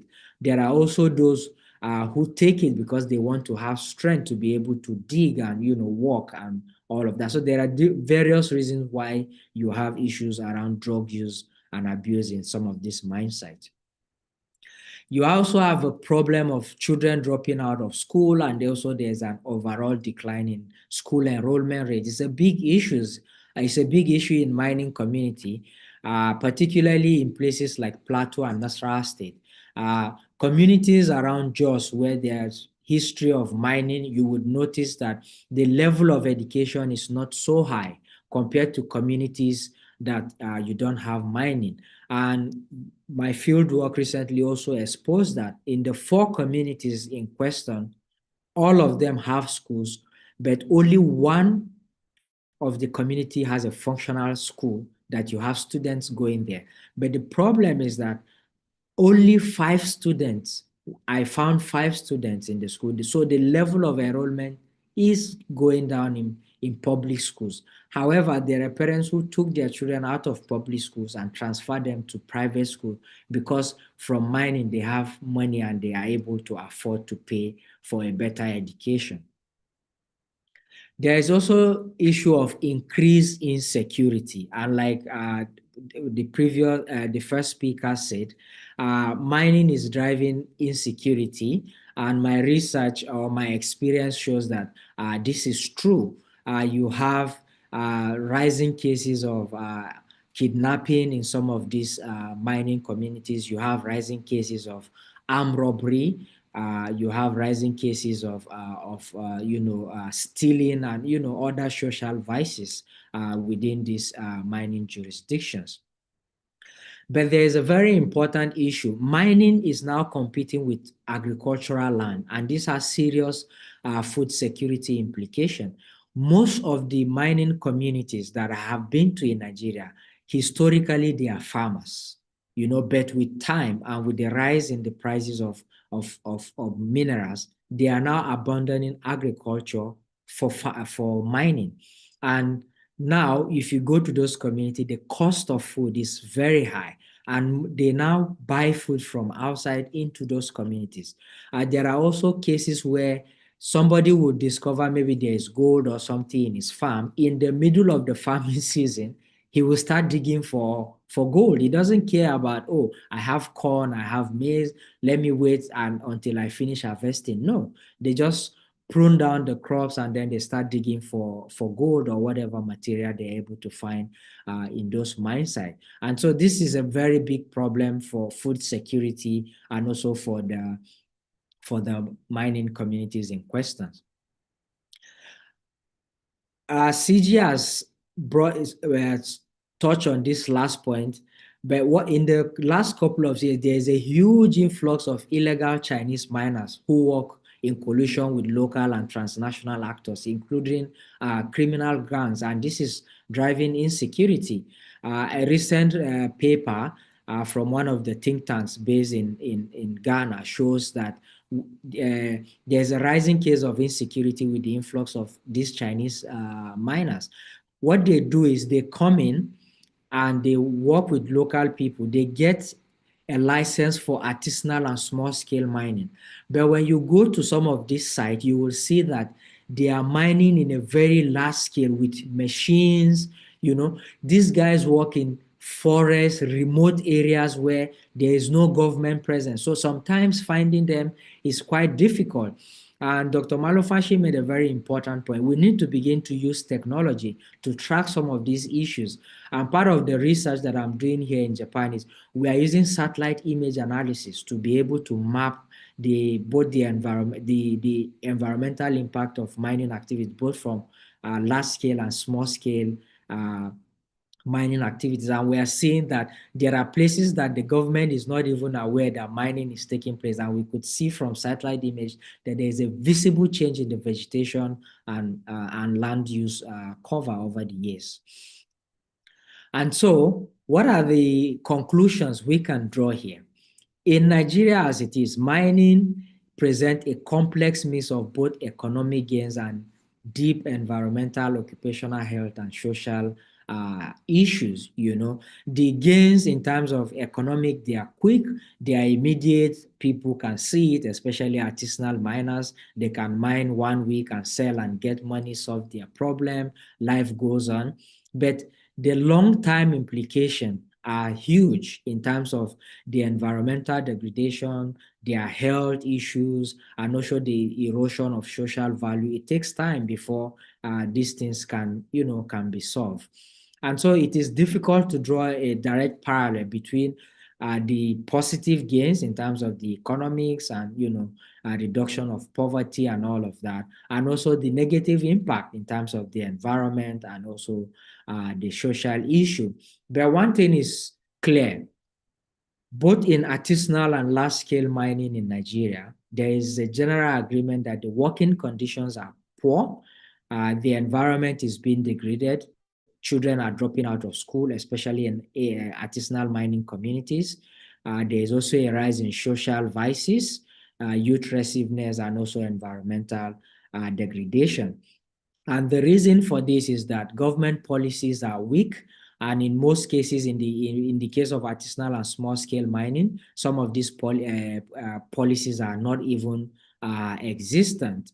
And so these weaknesses are now being exploited by both local and international actors to the detriment of the people, the environment, and also by extension, the country at large. Because some of these miners, when they mine, they just export this thing to the international market, and government does not have a record of these things. So government is not able to get revenue to drive economic growth and development.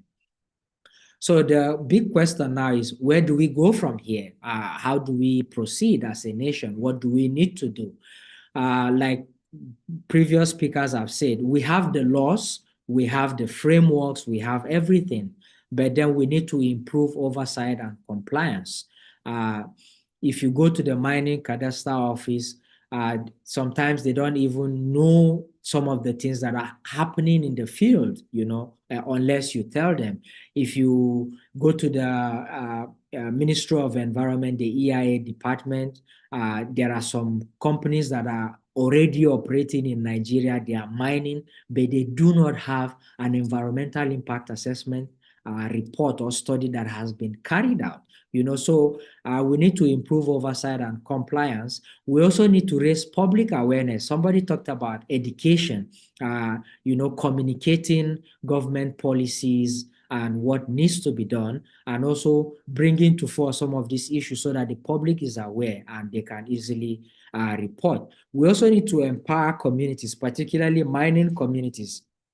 We can have monitoring committees in these mining communities so that they can have an oversight and they can easily draw government attention to what is happening within the community. We need to support the formalization of artisanal mining in Nigeria. It is very, very important. It is an important sector that the government needs to take very good advantage of. And there are models we can learn from. Chile successfully did that. Ethiopia successfully did that. We can copy this model and, sort of like look at the model, what works for them, and then also try to replicate in Nigeria, because the artisanal mining sector is very huge. And if government focuses attention on that, they will be able to get value.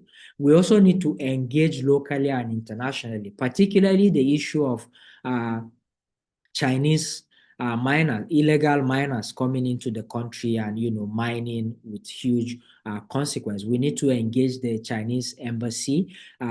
We also need to have synergies amongst the different arms of government.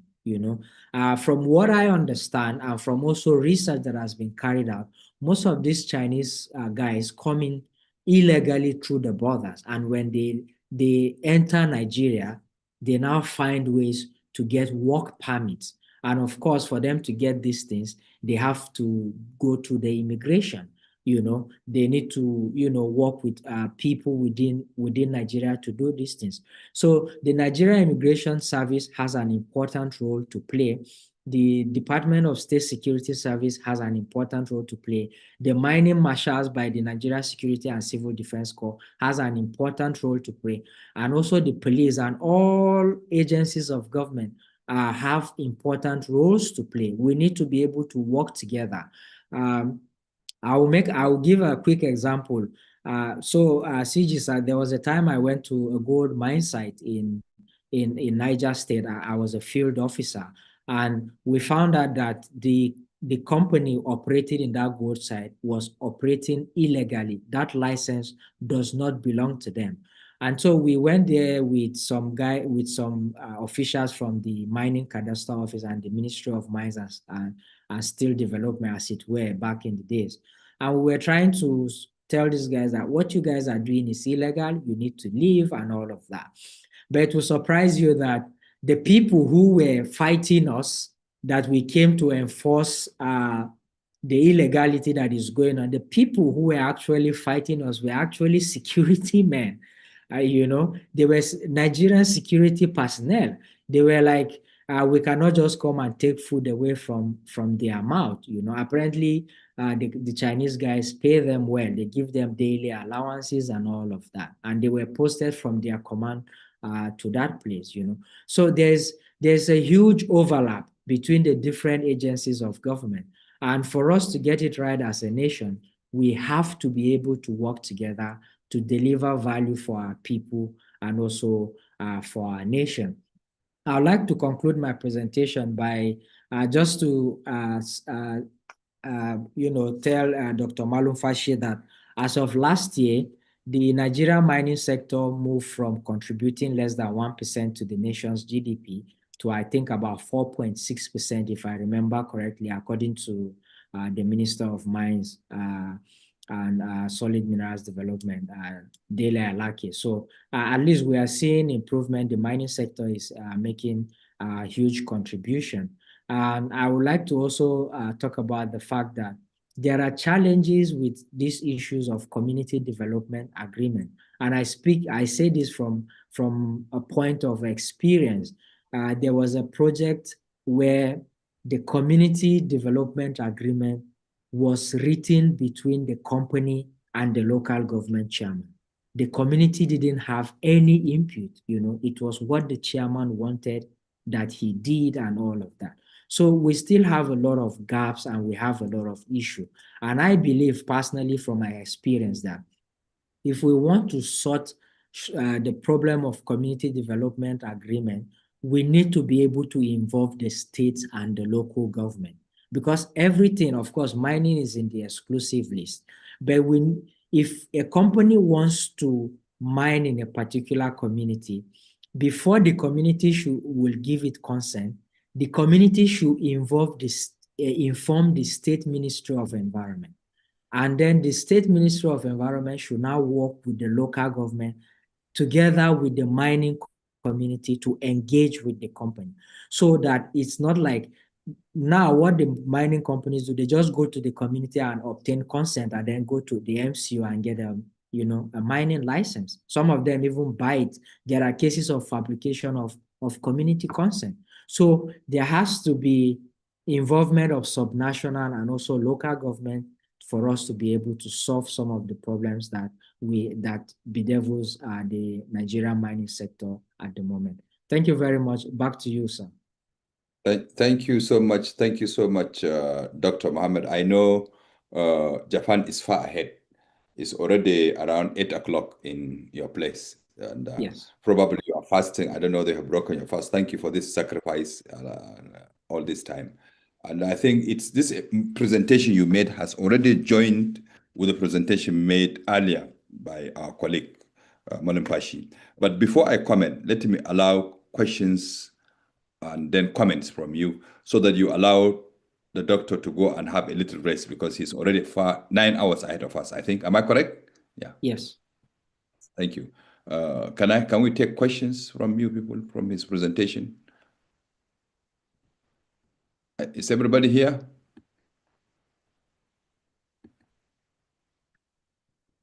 I think we need to take the slide up so that we see.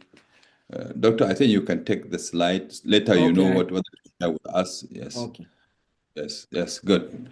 Now I can see participants. I hope you are all awake for during this beautiful presentation, based with statistic and data. Yes, I can see Garba Malampashi. Malampashi has not gone. Malampashi, please, you have the floor. Yes, sir. Thank you so much, sir. Actually, mine is not a question. It's just to commend the presentation of Dr. Karim Mohammed. Dr. Mohammed Ko. Yeah. It was quite interesting with all the pictorials and the videos. It's really loaded, and I appreciate that. I also appreciate the updating of some of the information that I gave earlier on. One particularly referring to the contribution of the mining sector to our GDP, which is now 4 or more than that. Yeah, that means the information I gave earlier on was dated. Thank you so much, and we'll learn more and more to speak to each other. Thank you so much, Mr. Chairman. Thank you so much, Dr. Malampashi. I have seen Apostle send her own comment with a lot of tags. We appreciate those signs of comment and appreciation. Any question or comment again? Before I'm lucky even the other resource person is around. So even if we want to engage them, we can. Dr. Tanko, please, you have the floor.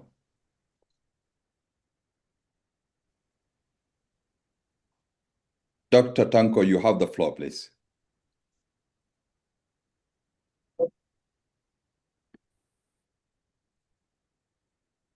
Please unmute yourself. Dr. Tanko, unmute yourself. You are muted. I think I'm muted now. You're good. Go. Can you hear me? Yes. I would suggest that Dr. Malampashi, if you can go to the archive of NIPS, 1985, there was an extensive work, syndicate work. I will help you get them maybe later. They raised issue of the change in mining style that will be coming in. They were preparing for this kind of things that are coming. And I think one of the valuable things that will back up Dr. Mohammed Issa's extensive work is to study how the mining industry was organized. Before it was organized and started off by the colonial government. You can see all the trees around Plateau State. Most of them, they came from India and Australia to revive and maintain the lands. The communities were built out. In fact, I was born and brought up in a typical mining community in Barikila, the local government. I will give you an example. The village where I grew up, Gende Akwati, was too far away from town.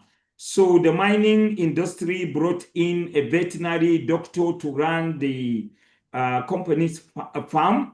I remember the milk that we take in my uncle's house, the pinter, small bottle. I saw it only when I was in England for my A-levels.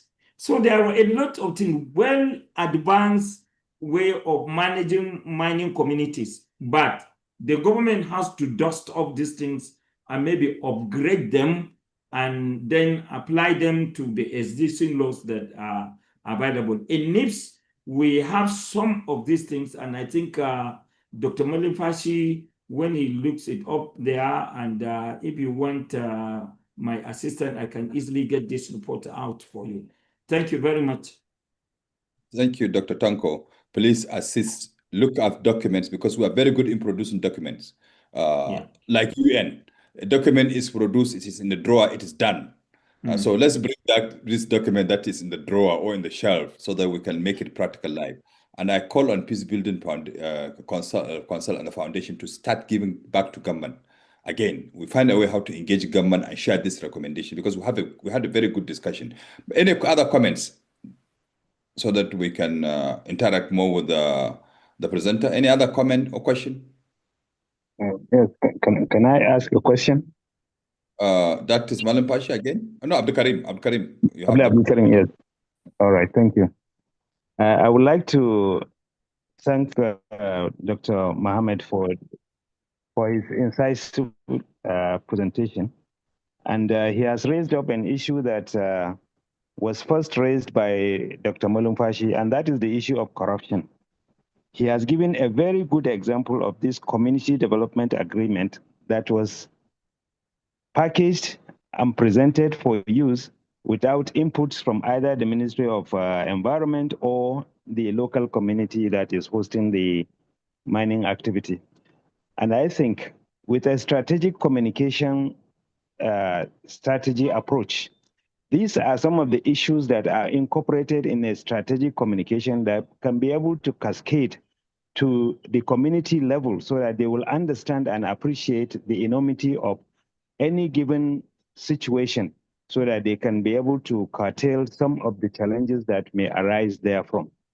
With corruption, it can undermine any process. Therefore, once you are strategizing to communicate to the communities, these are some of the inputs that must be embedded in the process so that everybody can be sensitized to appreciate on how to do something effectively and efficiently. So I want to use this example by Dr. Mohammed to reiterate the fact that that communication strategy that I'm calling for must include fighting corruption as associated with the mining sector activities. Thank you very much. Thank you, Abdul Karim. Any other comment, please? Can I respond to Abdul Karim? Okay, let's I don't want to do one-to-one. Let us take now all the comments and you respond to it, then we can go to the next level. Any other comment? So do I assume that when he responds to this, we are done with question and comments? We just need to engage him? Okay. Garo Pashi is coming back. Manan Pashi is coming again?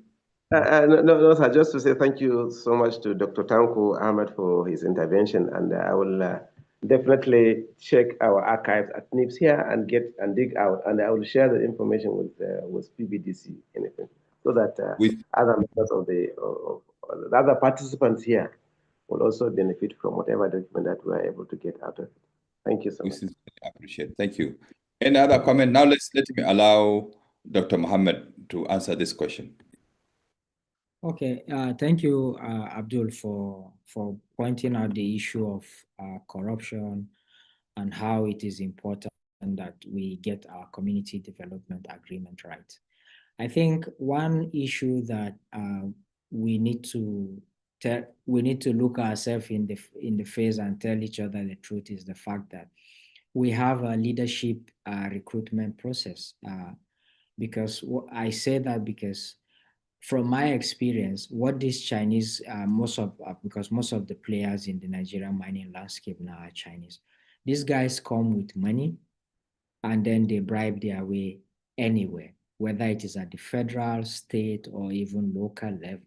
So anything they want, they can easily get it. So this is a big problem. The second problem is that the guys in charge of policy making or the leaders, they do not have a proper understanding of how mining should be done and what needs to be done for you to have proper mining in your jurisdiction.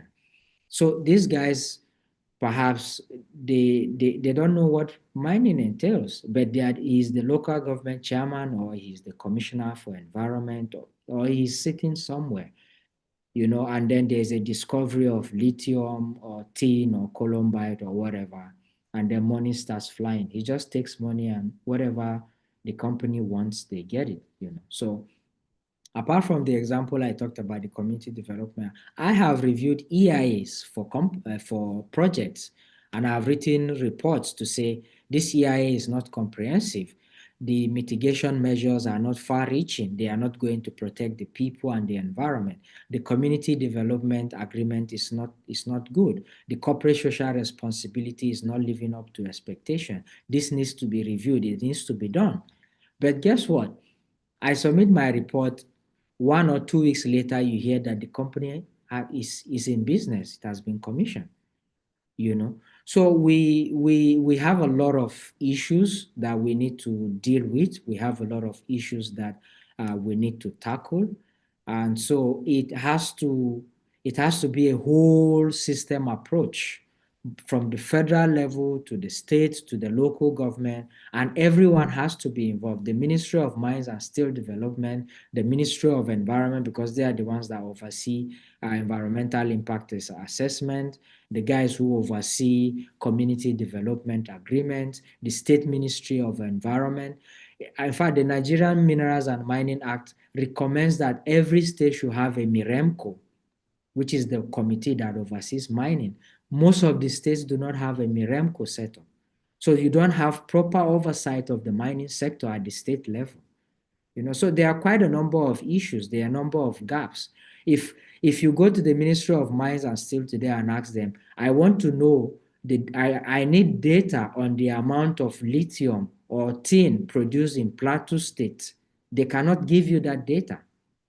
They don't have it. So we have a problem of also data. There are quite a number of issues across the entire value chain. So I hope that we'll be able to solve this problem by taking it one step at a time. So Thank you very much.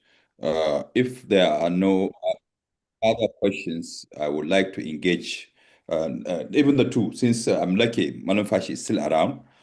We commend you, Dr. Mohammed, for waiting, because I'm looking at the 9 hours gap and I know what is happening when you sacrifice to be on this platform. no, don't We worry sincerely about me. I accepted the invitation, so I'll be here. Thank you so much. My first issue is that you can see you can see the relationship between the two papers. It looks like if we don't have a comprehensive socio-economic system that addresses the problem of the people, these people will continue to be vulnerable. It is going to be, and it's a systematic issue. As long as there is no good governance, as long as there is no care about not only the people who are in the community who are handling these resources, when we are all poor, definitely anything can happen. Because when there is poverty, there is low income, corruption can be quite possible. I was telling somebody, when America is angry about insecurity, about other factors raising, it is just the fear of the Chinese competition, which is not based on justice and equity. The Americans like to play the game according to the rules. The Chinese have entered and taken everything. And it is purely a corruption issue. If James is to be on this platform, an assistant controller general who has worked with me, there was a time I set a team to go to Zamfara, because security report shows a lot of people who are engaged in mining, especially at the lucrative level, not at the labor level. First level were Malians and Chadians, because they had military tools above Nigerians. Then the next level, Chinese or Lebanese, who made money. Then our elite, big men, elite involved on the top to move the things together. So I saw a report, and as a Controller General, I was responsible for persons who are working in Nigeria, foreigners. So I sent a team to Zamfara. If I tell you, my team, despite I wrote to security agency, my colleagues, despite the fact I wrote to the state government, they were there for 2 weeks, no access, because they cannot enter alone. We don't have the power to enter because we don't have as mass as power like them. We couldn't enter. So it's an organized crime. That's the summary I can tell you. It's an organized crime and cannot be tackled until we look at it as a whole, holistic.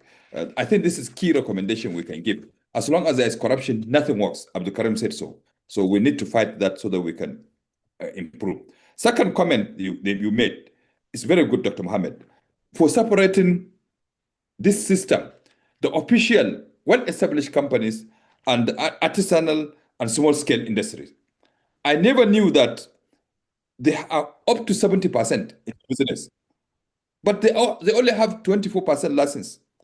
and they occupy more land and cause more havoc in the environment.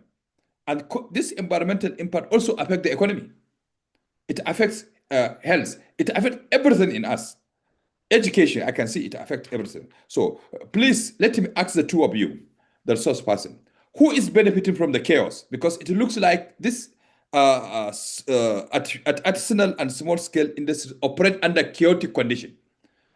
Can you comment who are the beneficiaries of this chaotic situation in the Nigerian mining industry? Can I start from Dr. Malampashi? Yes, sir. Thank you so much for the analysis and the conclusions being drawn, actually. And the question is quite poignant, is quite relevant. And I think the beneficiaries actually are the companies, so to speak, that are engaged in the mining activities. They are the major beneficiaries, and then their collaborators from the government cycles. Yeah, these are the beneficiaries. But the community is left unattended. The environment is still undermined, and that also precipitates the insecurities. Because when people are frustrated, even though we're not trying to justify criminality, we're not justifying criminality, but as Hausas say, a hungry man is an angry man. So where the local community, the local people understand that they are being shortchanged by their own leaders, and they just resort to criminality. So the major beneficiaries are the money bags, and then followed by because what we hear happening actually, even to obtain the license from the government, one pays like you pay like 500% more than the actual statutory amount that you are supposed to pay to the government. So that is to say the beneficiaries, the license holders, and the government officials through corruption, unfortunately. So any recommendation, Dr. Malampashi? Any recommendation? We know it's a major issue. Earlier on, in our conclusions, is for us as a people to really appreciate God's providence, God's gift to us. And the best way to appreciate it is to manage it for the benefit of ourselves generally, not to be selfish and greedy. We need the proper leadership to do the right thing. That is Thank you very much.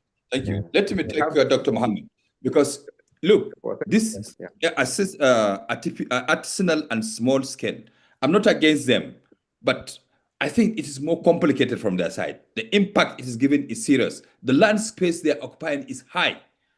They don't even have the license, majority of them. And the consequences to themselves, their own community, and to the country is high. Do you have some quick hits that we can do to solve this problem that are practicable, that are implementable? I saw your recommendations, but they are a little bit more general. Doctor, let me challenge the Japanese thinking. Okay, thank you, sir. Just to add to what Dr. Malufashi has said, the beneficiaries are across the value chain. So the mining communities, they benefit because, of course, they get money to solve their daily problems. But I think also there are people high up along the value chain that benefit more. Because, like I said, the artisanal miners are well organized. They have a leadership at the mine site and they have a leadership at the community level. And the leadership at the community level answers to the leadership, to the traditional leadership in those mining jurisdictions and community. So you see that there are money exchange hands from the mine site leadership to the mine site to the community level leadership, which also gets to the traditional leadership. The policy makers at the national level, or at the state, local level, the state level and also the national level, they are also beneficiaries of these things. Because like I said, with the influx of illegal Chinese miners into the country, there are people who are aiding and abetting them, for them to carry out these illegal and nefarious activities and all of that. So what do we need to do? What are the practical recommendations that we need to do to stop this problem? I am also not against artisanal mining. I have spent time with them, and I know that it is a very important means of livelihood for them. So I think the government needs to formalize them, because most government policies over the years, if not recently, in the past, is like they see artisanal mining as a taboo, as an anathema, But I don't think so. The only way you can solve this problem is let this leadership structure organize all the mine sites, the artisanal mining workers that they have within their jurisdiction, and then adopt the model of Chile, where you have a government agency responsible for managing artisanal miners. Let them get training, let them get support, let them get guidance. Another thing we can do is let us clearly delineate areas for artisanal mining, because at this point in time, you go to a lot of places, there are artisanal mining sites all over. Let us have a system whereby we say, okay, for artisanal mining activities, these are the areas that have been delineated for you guys. For large-scale mining, these are the areas that have been delineated. Let us have that system, because it is the fact that government sees artisanal mining as illegal that is making these people to hide and do things on the ground, So this is causing more problem. But one thing Dr. Malofashi said, we need to use technology. Like I said, I can sit here in my lab using satellite image. I can see a lot of the mine sites, both legal and illegal, in Nigeria, using satellite image analysis.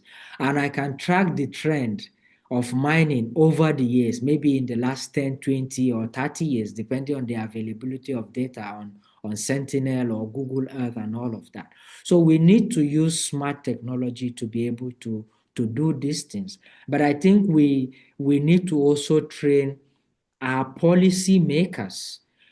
A lot of our policy makers, in my opinion, they do not understand the way mining should be done in Nigeria according to global best practices, So for them, anything goes. And the issue of corruption, again, I'll say it's a big problem.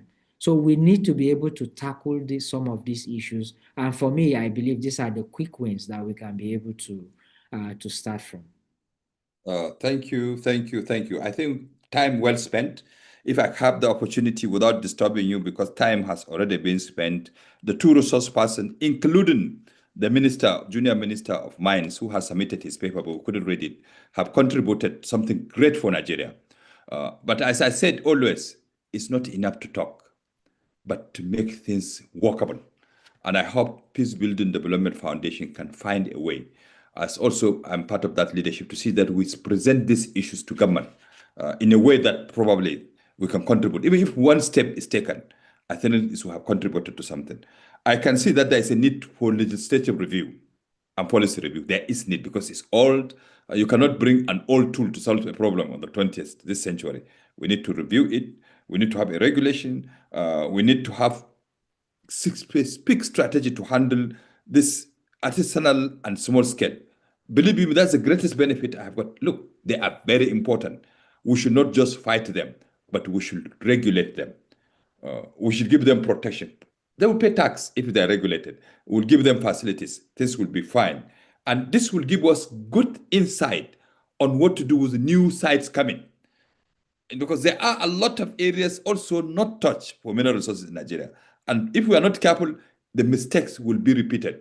So since we have this experience, we set the regulations, we make sure it is not repeated. There is a mineral resources area, we find a way it is done properly. Nigeria should have its data through technology, so that you know that there is something coming up, there's something very important, so that you provide provision for it before people discover it by accident, and a lot of things happen. I think with this, we need to train law enforcement, fight corruption, but I keep saying to fight corruption, you need to fight overall system.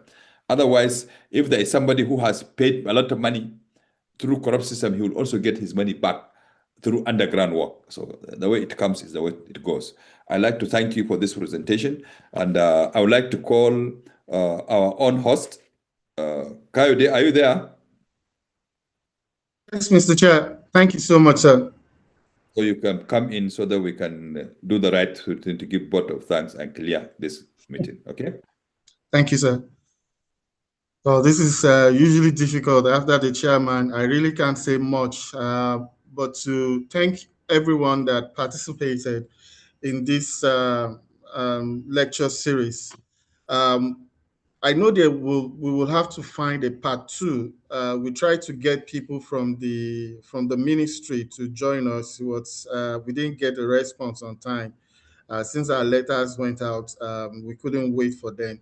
It would be good to hear the perspective of government in this, and so that they can also listen to what participants have to say to improve the mining sector. We've not harnessed a lot of financial benefit as a nation from the gold beneath our land, especially those in the northern areas. And I think the facilitators have done a great job. The former minister sent his apology. He has also shared his lecture. He's in between flights. That's the reason why he couldn't join us. But we will organize the next discussion around the same topic properly. We thank Dr. Malum Fashi and the DG of the National Institute for releasing you to spend some time with us. We also thank Isa is one of us. He's part of Mr. Chair. Isa is one of us at the PBDC. He should be reminded all the time that he's still on loan in Japan. He's coming back home. And very soon we will be having a UN immersion program also in Japan, and he will be hosting us there. So thank you, everyone.